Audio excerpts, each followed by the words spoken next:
inkubator sebagai penyelamat bayi sehingga bayi dapat menjadi generasi yang sehat dan kuat sebagai bagian dari bangsa Indonesia. Saya, Profesor Aldi, ayah dari semua bayi prematur, siap bela negara.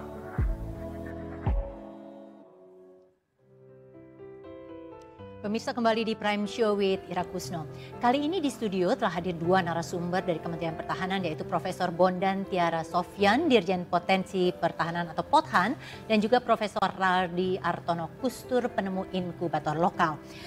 Namun selain itu, selain narasumber di studio, saya juga telah tersambung dengan Mona Ratuliu, seorang artis yang baru saja melahirkan putri keempat, anak keempat. Selamat malam, Mona. Selamat malam, Mbak Ira. Iya, baru melahirkan dan tetap cantik jelita ya.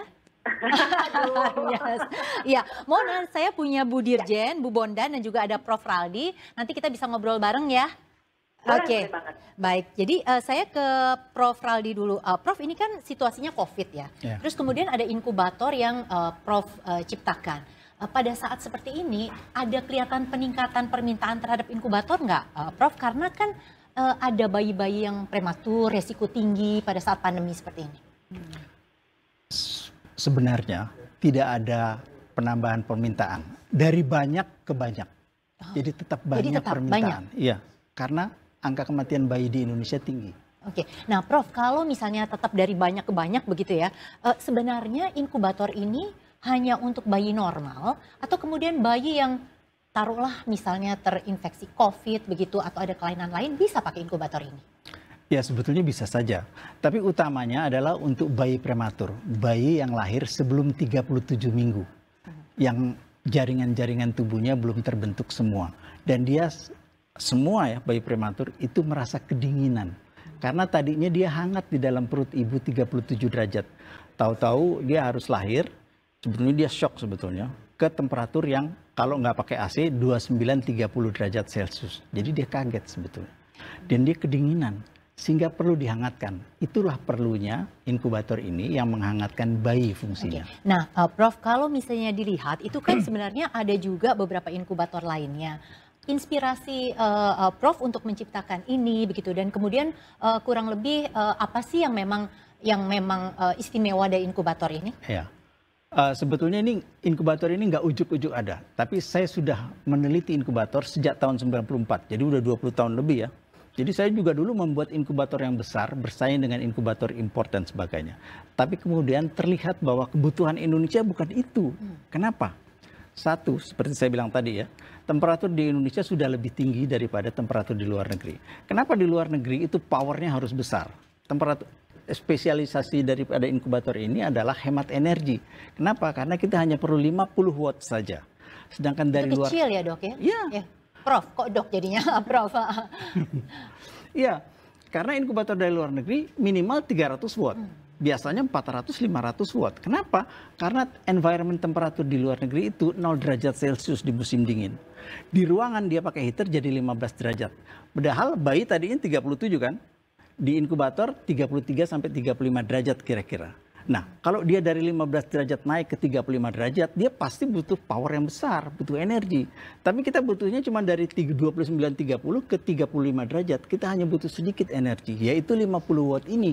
Oke, nah Bu Dirjen ini, Bu Bondan, kalau kita lihat bahwa inkubator ini tadi memang ada keistimewaannya, dan kalau di masa pandemi COVID tadi Prof Raldi mengatakan dari banyak ke banyak gitu ya, jadi tetap dibutuhkan gitu.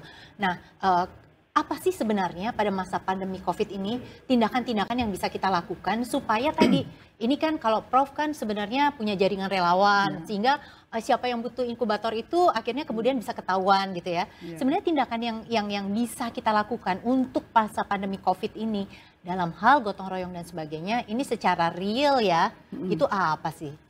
Jadi terima kasih Mbak Ira. Jadi apa saja? Jadi kalau kita bicara bela negara, kenapa kita angkat Prof Raldi pada hari ini?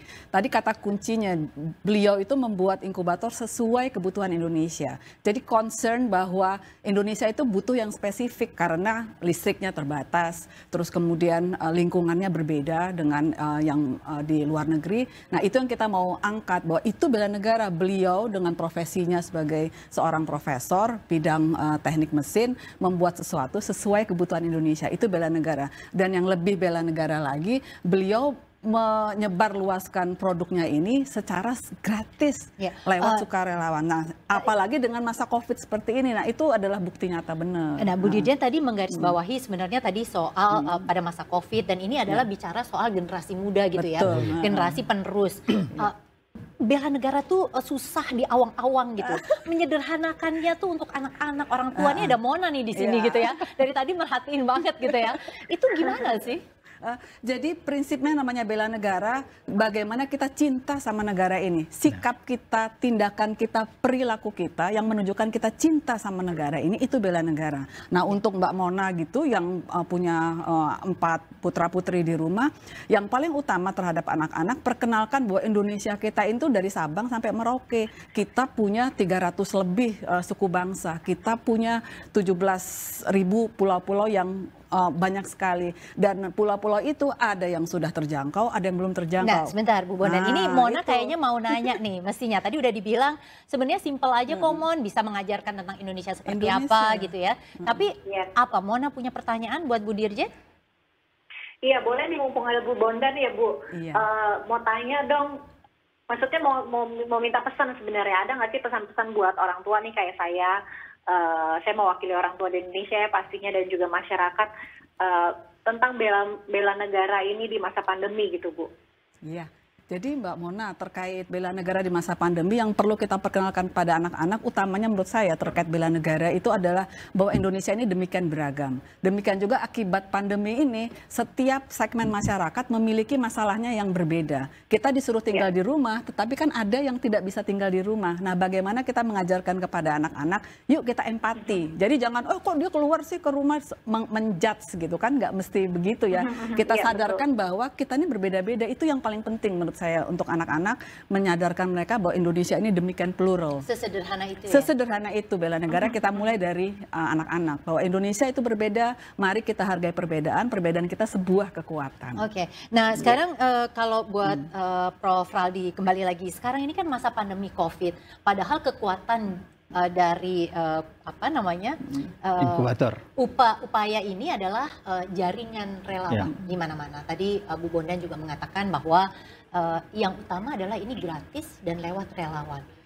Bagaimana supaya jaringan itu tetap aktif di masa orang mesti jaga jarak seperti ini? Ya, jadi selama pandemi COVID ini kami tetap bekerja seperti biasa menolong bayi setiap hari. Jadi para agen relawan itu sudah dibekali oleh kami ini dari center berbagai protokol. Satu tentu saja protokol menjaga jarak. Yang kedua harus selalu menggunakan masker. Karena agen relawan ini mengantarkan inkubator ke rumah ibu bayi. Jadi dia berisiko juga. Sehingga harus menggunakan satu masker, dua menjaga jarak. Dan ada juga keluarga bayi yang datang ke rumah agen relawan untuk mengambil inkubator. Nah, saya sampaikan, semua yang datang mengambil inkubator harus menggunakan masker. Semua agen relawan harus menggunakan masker dan harus selalu menjaga jarak. Dan kalau bisa jangan deket-deket deh. Gitu. Jadi gimana? Kalau di rumah agen relawan itu ada teras, taruh inkubatornya di teras. Jadi dari jauh aja nanti ngomongnya dari pintu gitu. Ya silahkan ambil. Tapi yang penting tuh programnya tetap jalan ya. Ya Bu Dirjen, ini untuk terakhir. Sebenarnya kalau melihat sekali lagi situasi pandemi COVID seperti ini dan dikaitkan tadi untuk generasi muda dan sebagainya, apa sih sebenarnya yang sikap gotong royong yang tadi ditunjukkan oleh para relawan itu untuk bisa secara real dilakukan dan orang tidak terbebani bahwa itu adalah sesuatu yang gimmicknya berat.